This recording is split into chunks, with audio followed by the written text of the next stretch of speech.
Hey everybody, Dragon of the East Blue once again. I'm bringing you yet another manga review, and is it just me or a lot of mangas ending at the same time? But this time, it's a manga that was well overdue. The idea, the concept, everything about it was well overdue, and I'm talking about the manga Bakuman. Bakuman, Bakuman. This started out in 2008. The author of this amazing story is Aoba Tsugumi, and the artist is Abata Takeshi. Now, what the whole thing about Bakuman is basically about manga. It's a manga about manga, and I guess it pretty much explains why it's so overdue because this idea is incredible. I mean, manga is not like American comics. You know, they will always touch things that I guess they're kind of afraid to touch, but manga goes head first, saying, "All right, let's do it." And it's just really amazing. And the whole story here is basically about some young teenagers, young adults going into the manga business and kind of learning all the ups and downs. Now, the characters in this series is Moritaka Mashiro, and who this teenager is basically the nephew of a mangaka who did a quite famous gag manga. But since this gag manga was not really well known in that sense, but those who were in the gang manga really enjoyed it. And his uncle passed away, but he still liked to draw, but he didn't want to go into the manga business. He was trying to find something more that his family would appreciate. That's when he meets his new friend, Akito Takagi. Now, Takagi actually says, "I found your notebook here. Pretty good doodles in there, aren't they?" And he constantly says, "Let's become mangaka together." He wants to do the stories, and he says, "Mashiro, you can do the art, and you're good at it." And Mashiro is constantly refusing because he knows how his family is going to take it. He doesn't like remembering all the hard memories from his childhood about his uncle. He just doesn't want to do that. But over time, he sort of warms up to it and hears something. There's a girl in his class that he actually has a crush called Miho Azuki, and he realizes that she wants to be an anime voice actress. And he's thinking, wow, it might work. And somehow, in the spur of the moment, he goes to her house and says, "If I become a successful mangaka and make an anime, and you become the actress, will you marry me?"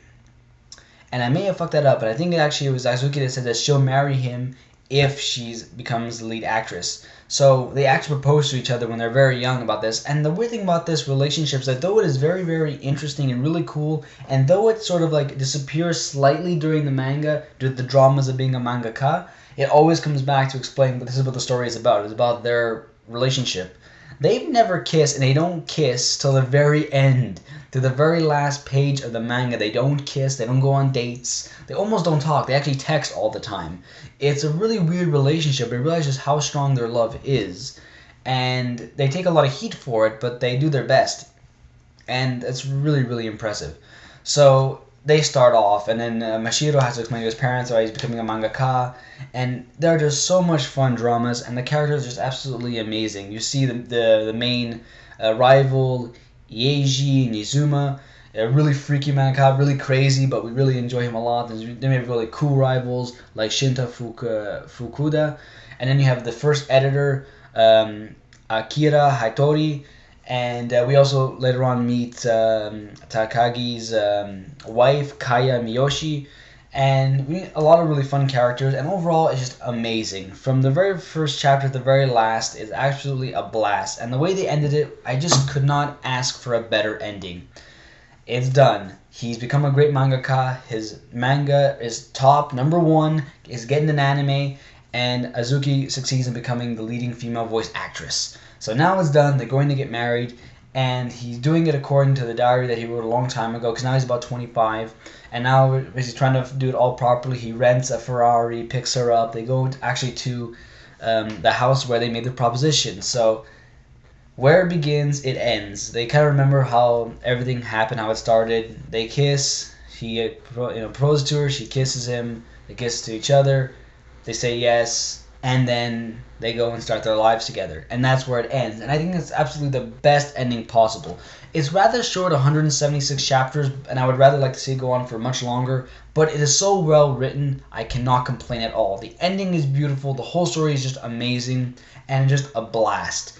For those who have not read the story, I really implore you to go read it. Go on any of these manga sites, you'll find it.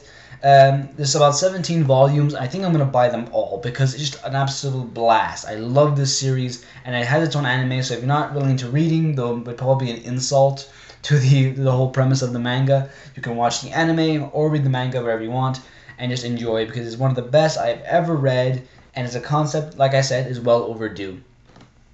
So my rating for this manga, a definitely 9 on 10.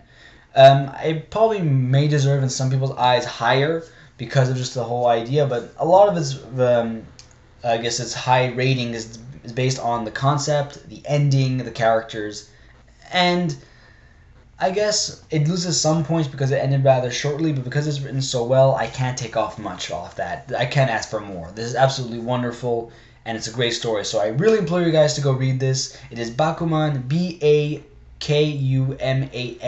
Bakuman. So, go ahead, guys. This is Dragon's Blue saying sail on and keep reading that manga.